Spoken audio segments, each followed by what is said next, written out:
As we have completed with the step number 5, that is the start modeling. As we have beam, column and the slab, we have seen in our model in detail how we model them. Okay. Now the step 6, that is the check model. It is the very important step to do that, whether we have perfectly modeled it or not, or is there any deflection, or is there any displacement, or any error is present while the modeling. We can get all that error. So let's get with the step number 6, that is the check model. Just go to our ETABS file. In it, just click here on this analyze.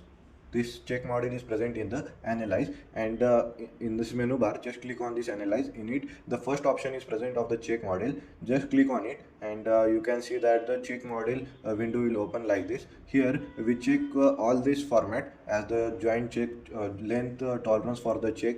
We check it for the 1 mm firstly, and then we check it for the 10 mm. Okay.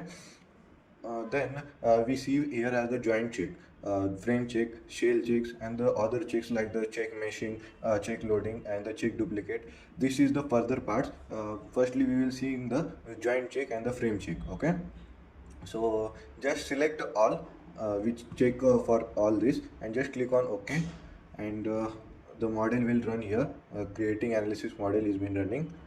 Okay. Then after, a warning like will be shown like here, as the model has checked, no warning message were generated. This is very important step before proceeding with the load combination and all that things, load patterns and all that things. So that's it for the check model.